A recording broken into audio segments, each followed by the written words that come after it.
And it looks like we are live. We are live. What is going on, good people? Welcome to Freedom Story Entertainment.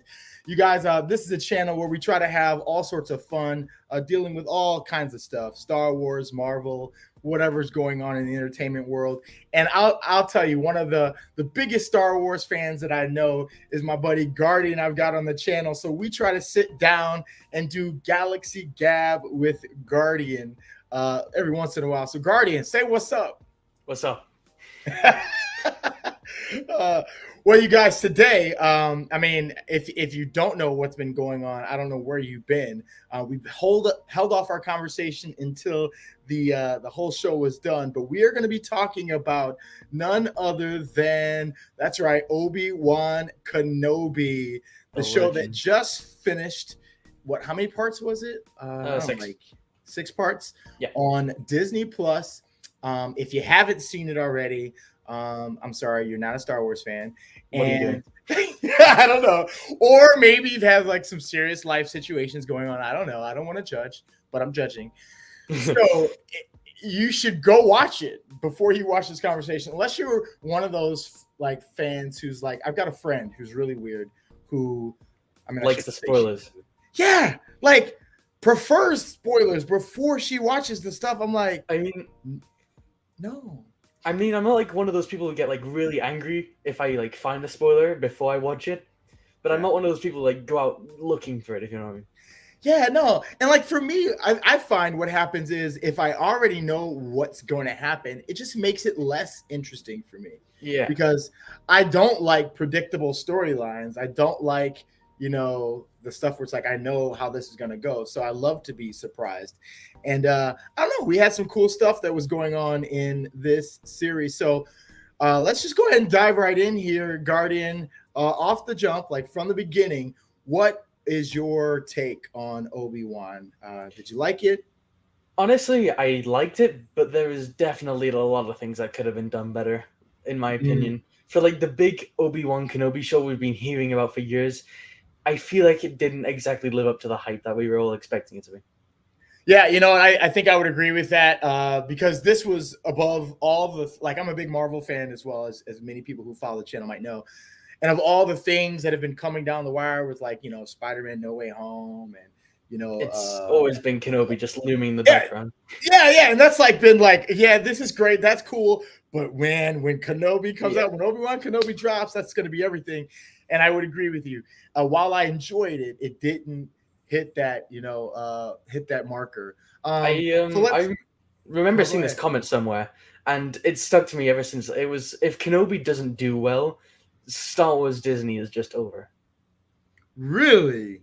And I kind of agree with it on a basis. But how is it over? I mean, it's not necessarily over, like it'll just stop. It's just over that is like the warning point that they can't produce great shows or media. I don't know. Well, I will say this: ever since Disney's been at the reins of the Star Wars machine, a lot more stuff has been coming out.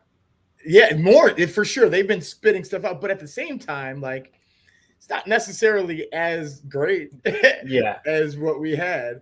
But I think it's hard to match some of that stuff, right? It's hard to keep, the same brilliance of what, Lucas created so many years ago. I mean, like, most of the ideas that Lucas had for the sequels sounded really interesting. And it's a bit of a shame that Disney didn't choose to go down that way.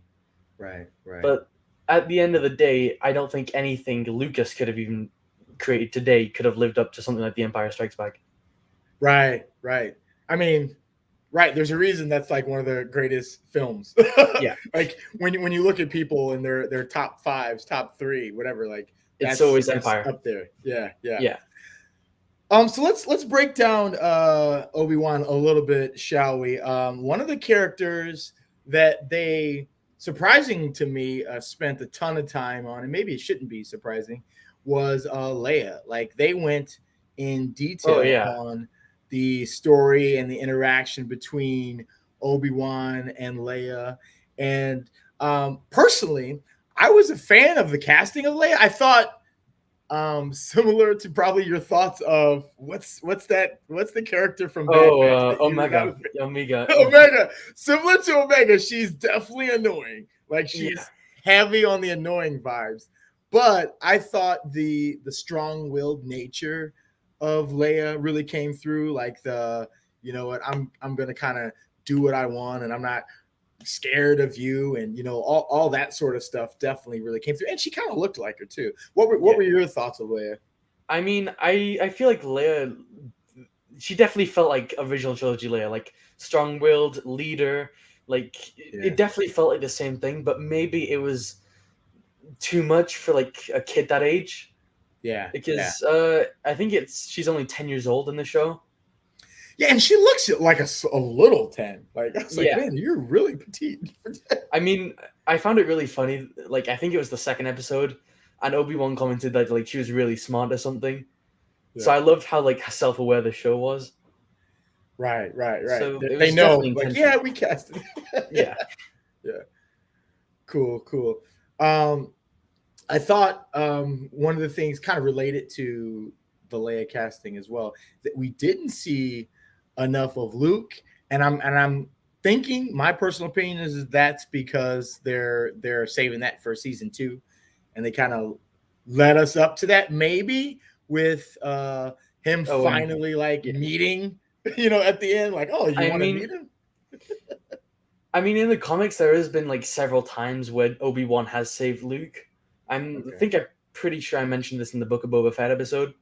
But there's a time in the comics where Obi-Wan saves Luke from I think it was a Wookiee. I think it was Black Chrysanthemum actually, but don't quote okay, me on okay. that.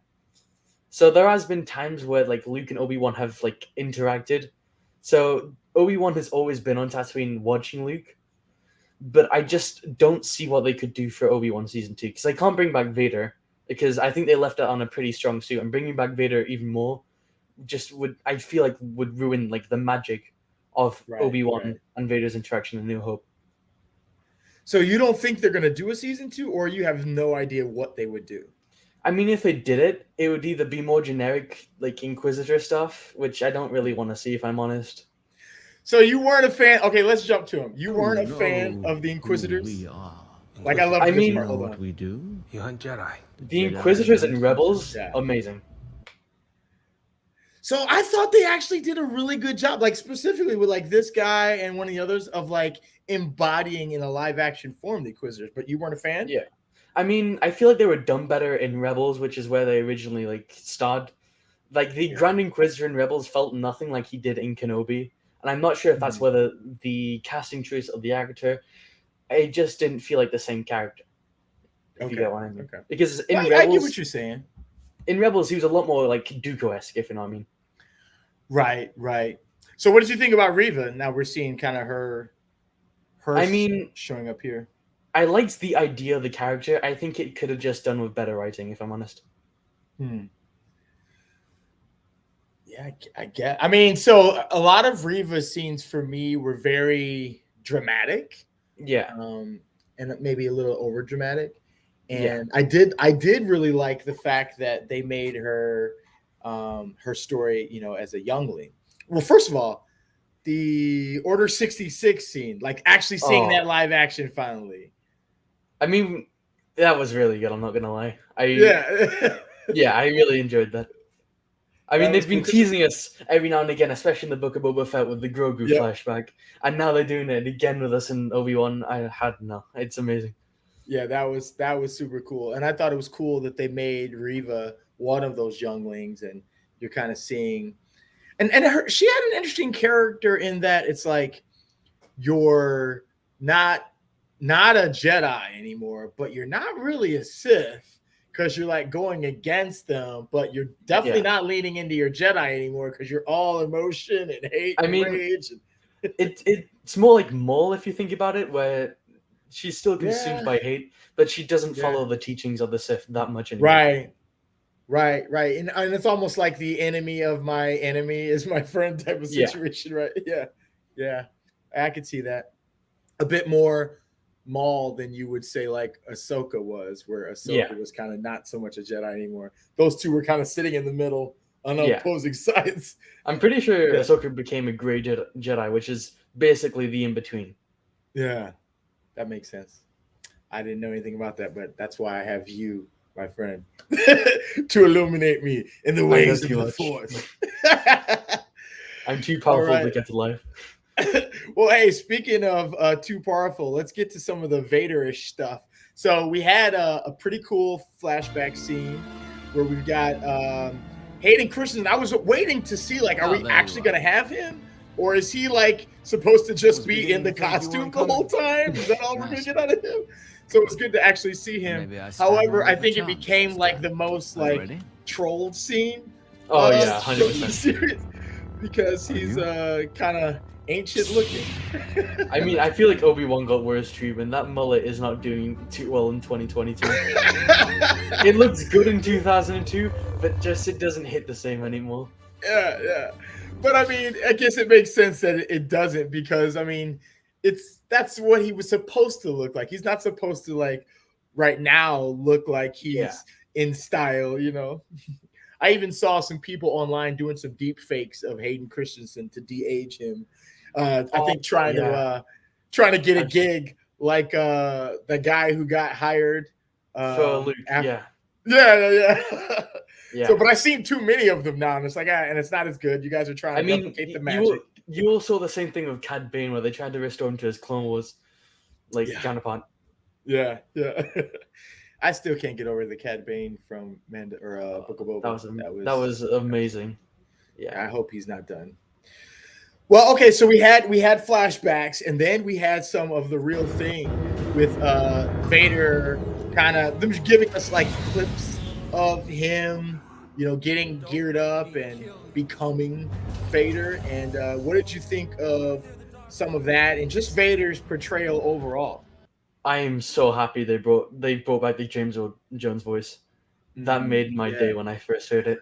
Seriously, I was like, wait, is that actually him? And I was like, that is James Earl Jones. And I was just this is so sad. But I was like, I'm so glad he's not dead. Like, I just knew he was so old, and I hadn't seen him or heard from him in a while. So. Funnily enough, James Earl Jones didn't actually meet most of the cast members, and he didn't actually meet Carrie Fisher until like in the 2000s. I think it was from a sitcom where they met, but he hadn't met like Carrie Fisher like after all those years, which is amazing to me. That's crazy. And I was watching something that was talking about how James Earl Jones was real particular about taking credit / not taking credit because of with David Prowse, like, being the one who was originally, like, the actor, the body, in the suit.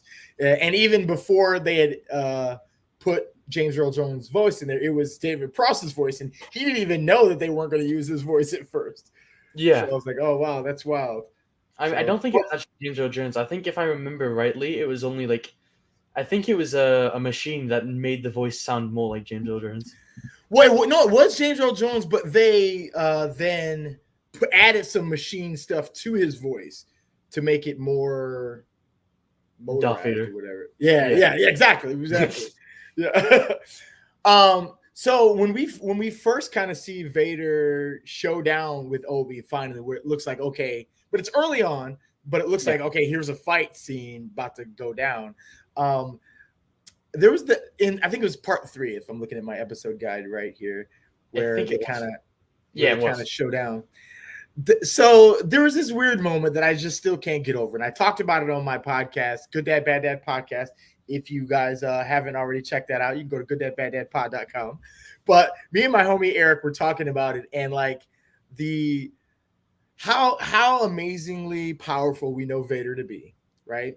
And him like getting real like medieval with Obi-Wan and dragging him through the fire, right? And I already know what you're gonna say. I already know what this is about. But it's like then the fire rages, and it's like, oh, I can't get him. Like, what?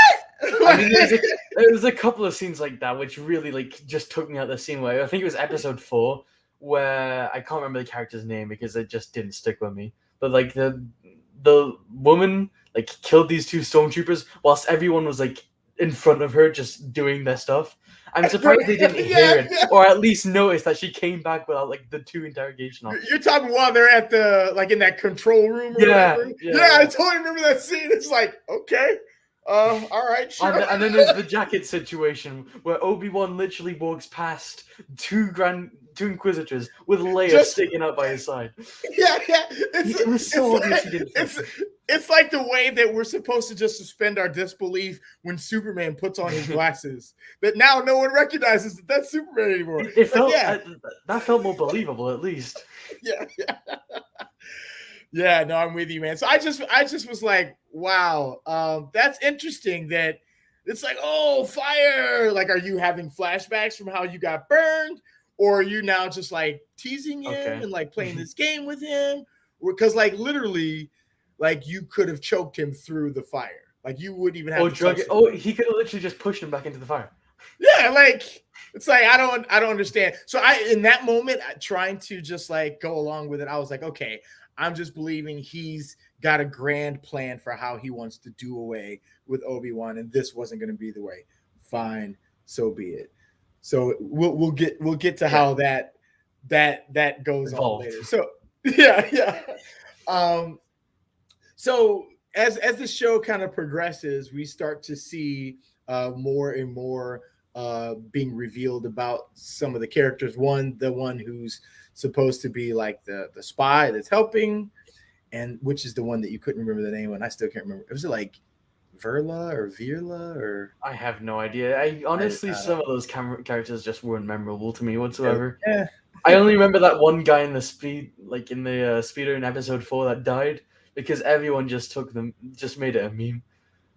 Oh, I didn't even see that. Yeah, like there was this one character. Yeah, where they killed the guy in the speeder and everyone was sad about it, but nobody knew who he was. So he's like, oh no, the most important character in the galaxy died. The one that none of us know. He's gone. Oh, I don't even remember his name. Well, yeah, I didn't see that. But so anyway, so you've got like now these kind of secret things being revealed with finding out that, you know, she's a spy and there's, you know, this whole rebellion. It's like really a whack rebellion at this point. Like there's like no leaders. It's like it's like a random dude who's like, oh, people. Yeah. Like I try to take care of these people. Like, okay. And then we find out about, you know, Riva and the fact that she's really a former youngling. Okay, so that's all building. And then we finally, sorry, go ahead.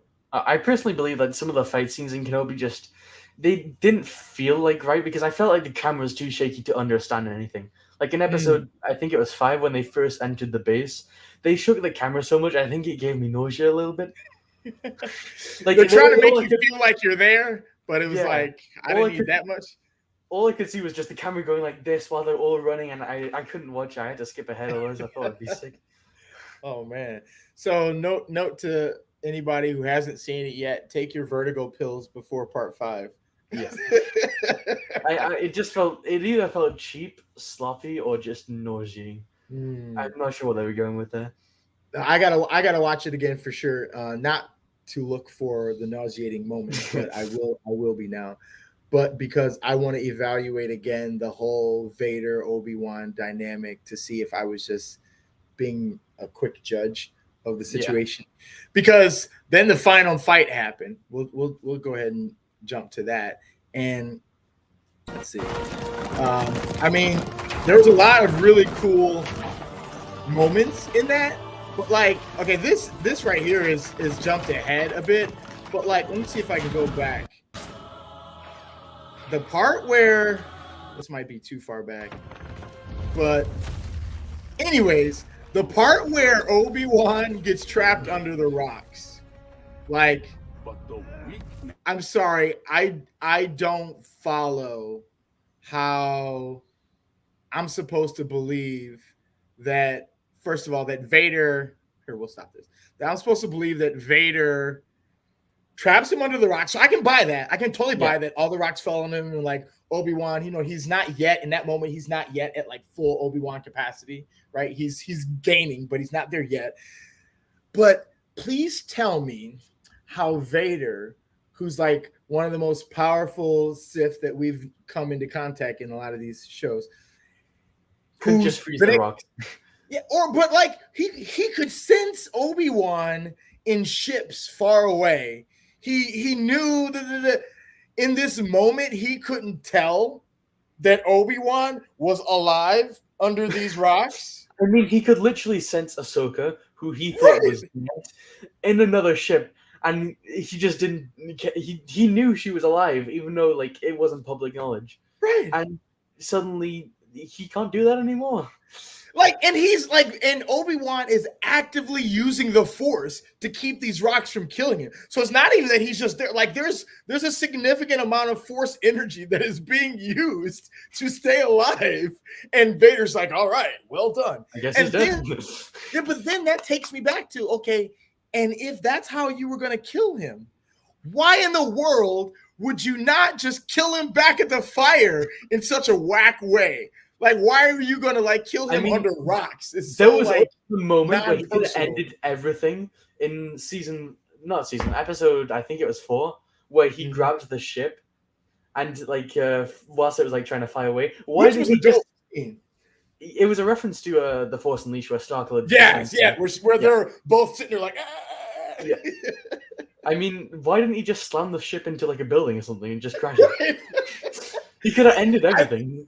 I think that's part of what I've been struggling with the whole Vader Obi-Wan dynamic. It's because I feel like they weren't sure how they wanted to write Vader's ending of Obi-Wan, and because of that, it left me like guessing about what Vader's actual intentions are. So he just seemed like confused, and it's almost like throwbacks to what I didn't like with Kylo Ren, where Kylo Ren was shown as so powerful, but then so weak and ridiculous in other moments. It's just like, be consistent. I mean, I feel like Disney doesn't understand how lightsabers work. I've been a creature of this since The Force Awakens, where Finn literally got slashed by a lightsaber and it was nothing but a scratch. Yeah, no, he should be in pieces. Yes, he should be. His whole torso should just have a hole in it. Yeah, barbecue. Like, but it was just like, it was just a scratch. Yeah. And then there was a thing with the Grand Inquisitor where he gets stabbed, but he comes back. Yeah. I mean, if you were to bring him back, why even kill him in the first place? You should have just kept him alive. And there was a meme I saw going around that showed, I think it showed the Grand Inquisitor coming back from a saber cut. I think it might have shown Finn, and then somebody else maybe. But then they had Qui-Gon. Oh my god! Yeah, like what? Like why? There's also Maul. Like, it showed Maul. It showed Maul. It showed Maul, and like at least he got sliced. Like at least they did. He got the same treatment as Finn did. Like it was just one quick slash down the torso, and he was done. Yeah. But for some reason, he's over. Maul, who was connected to the dark side, died, but Finn, who knew nothing about the Force, lived. Yeah, but Maul didn't actually die, right? Like, I guess the good news about I was talking about his Rebels appearance where he died to Obi-Wan. Right, totally. Yeah, I was thinking about his original appearance. No. Yeah, you're right. I mean, that kind of made sense to me, I guess, because it wasn't like near his heart or anything. So I could sort of understand that. But the Grand Inquisitor literally being impaled. And I'm fine, just a little scratch. Because this works for the story that we're trying to tell. The same thing happened with Kylo Ren in The Rise of Skywalker, which really just frustrated me. Mm-hmm. I don't know. Yeah, I mean they make it deadly or not deadly based on how depending. Yeah. And so, speaking of people who the blade was deadly for, we had at the end of it a nice. I thought it was lovely, the kind of reappearance of Qui-Gon here, and where he finally gets to see the voice that's been in his head for so long.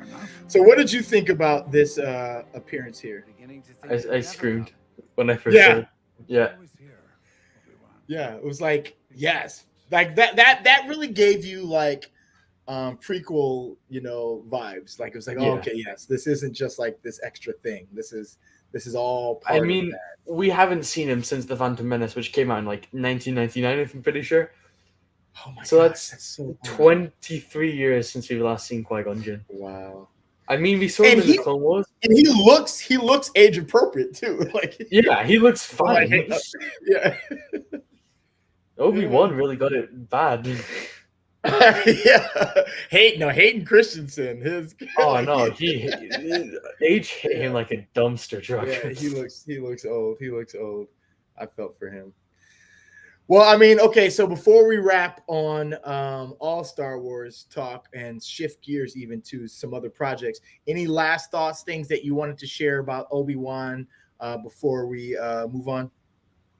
I honestly, as I said, they shouldn't have killed the Grand Inquisitor in the first place. They shouldn't have impaled him. Didn't make any sense, and I don't know why they. I think like they just wanted to infuriate fans, but we all know he couldn't have died because of Rebels. Either that, or they did a massive mistake.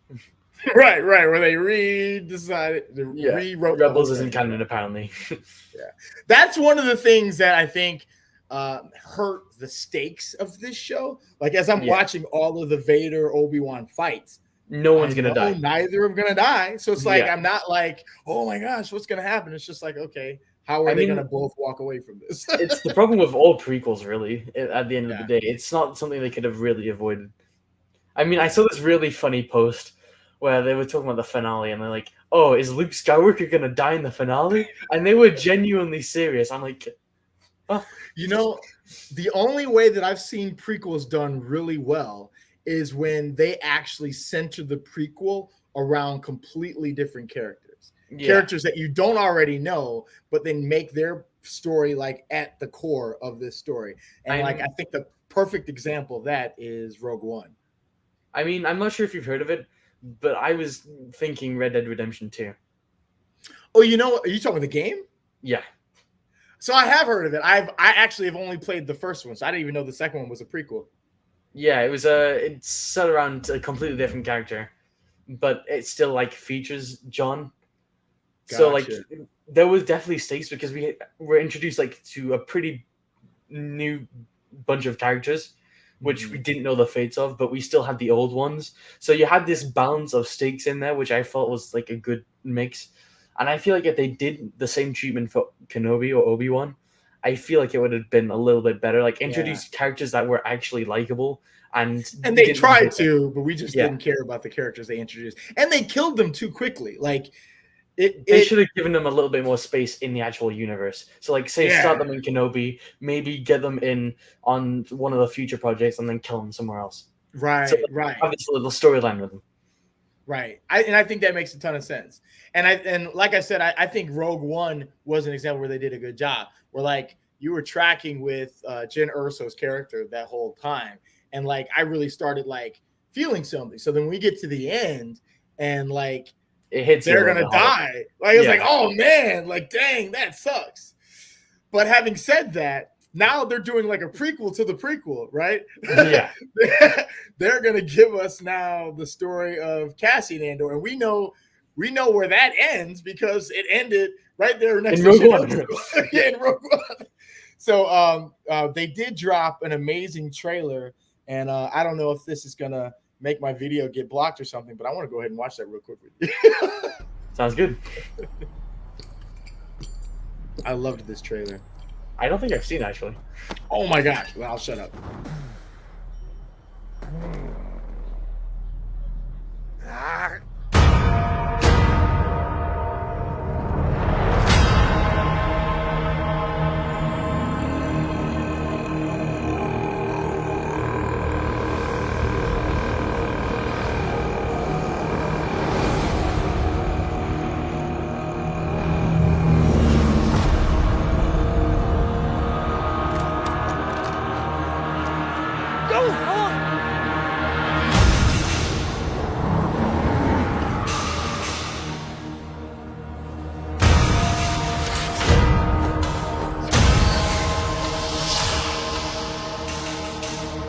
They're so proud of themselves, so fat and satisfied.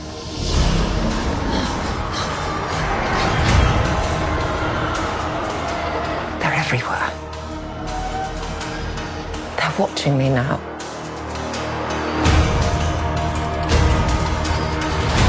Soon enough, these days will end. There will be no rules going forward.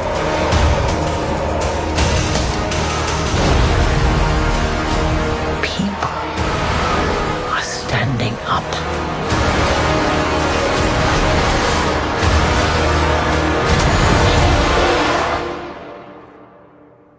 That's what a reckoning sounds like.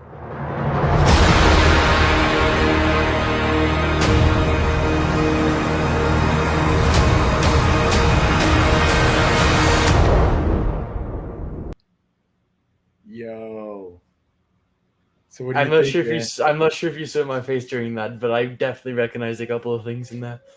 Yeah. Yeah. So what are your thoughts as you're watching that? Oh my god, they're bringing back Coruscant. yeah. Somewhere other than Tatooine. Right. Tatooine has been getting I'm so done dragged with all Tatooine. around. I've had enough Tatooine for once in a lifetime. Never want to go there again. And when you're centering Coruscant, like now you've got like some epic, beautiful, like I mean, you have scenery, two sides of Coruscant. You have the underworld, and then you have the overworld, which is the Right. beautiful side, and then you have the like, dark and grimy side, Right. which I think we've been really missing from Star Wars. Yeah, we haven't seen much of that because, like, what No. with Leia, we got a lot of the beautiful, or was that not Leia? That's No, maybe I'm thinking of Amidala. we saw a little bit of the underworld of Coruscant in Kenobi. Okay. We saw a lot of it in Clone Wars, especially the Ahsoka arc, and I think that's all we've seen of it actually. I just know when I watched that the first time, I was impressed by the directing of the trailer. I was like, the cut on this thing, like this is spectacular work. And I love how they showed like the backs of these different characters as they're walking and just like kept changing to a different character, but it's somebody else is walking. And I don't know why. Yeah. Maybe it's because I'm getting into like videography and stuff these days. I'm like, the cinematography of this is amazing. I can already tell it's going to be a more political show than the rest. Sure. Just by the one comment about like they're all fat and greedy, Right. and then they like skip to like the Senate, so it's definitely going to be political in a way. I'm sure. Yeah, this is a series you can tell is really going to be story driven and not so much like Nostalgia action. driven. Yeah. So it's like they're really trying to like tell a hierarching story than some of the very basic, straightforward good guys beat bad guys type of stuff. I mean, it looks more like I'd say more advanced than the rest of like the Star Wars shows we've been receiving recently, Mhm. and it looks more diverse. I think you could say. Yeah. I'm pumped about it. I am ready for it for sure. Andor, bring it on. And we got a bunch of other stuff that's supposed to be coming. I mean, you know this. I wasn't a big fan of Bad Batch, but Bad Batch 2 is coming. So I guess that's a thing to get excited about. Oh, the trailer for that didn't look great. If I'm honest. No, I didn't like it. I'm gonna watch it all. Let's also wait. Have be you honest seen in that. the I forgot what it was called, but there was a new show coming out with like I think it was Dooku when he was still in the Jedi Order, and then you had Baby Ahsoka. It was revealed at Star Wars Celebrations. No. I did not. Wait, you haven't What seen is this that? called? No, what is this called? I've completely forgot. It's gone out of my head, but it was like a Clone Wars animated show. In the style. comments, if you're watching this, put it in the comments if you know what he's talking about, or Guardian. After I'll we find get it. off, I'll find it. Put it in the comments yourself. Yeah. Yeah. So so myself and anybody else watching this can see that as well. Yeah. There's the I don't want to say underground, but like the more quieter things that I don't hear much about. Like I don't hear much about the video games. I've seen random trailers here and there, but I'm like, some of those look dope. Was a new. Is it Jedi? Yeah, the Fallen Jedi Order? Survivor. Yeah, That one looks pretty dope. And I still haven't finished the first one. I think we talked about that on the last one. Oh, I loved the first one. I think I got stuck at this giant tarantula or something like that. Or maybe I'm thinking of a different Star Wars game. I got stuck in two different I think parts. that's what, yeah. Okay. As soon as I got it on my PS4, which I originally gave to my brother, and then I got it on my PC. Nice. You play it mostly in your PC though? Yeah. Yeah, I just remember this like one Easter egg in like the first prologue cutscene where you could press this button 66 times and you could hear like Palpatine's voice. Nice, like Order 66. Yeah. That's dope. That's dope. Well, hey man, any other last Star Wars thoughts, opinions that you want to share before we sign off? I can't think of any, if I'm honest. Excellent. Well, as usual, Guardian, thank you so much for coming on and sharing your Star Wars fandom. And as we have more stuff coming out, you guys, Star Wars or beyond, we'll make sure to chat about it here on Freedom Story Entertainment. If you haven't already, like, subscribe, and we'll catch you on the next video. All right? Peace.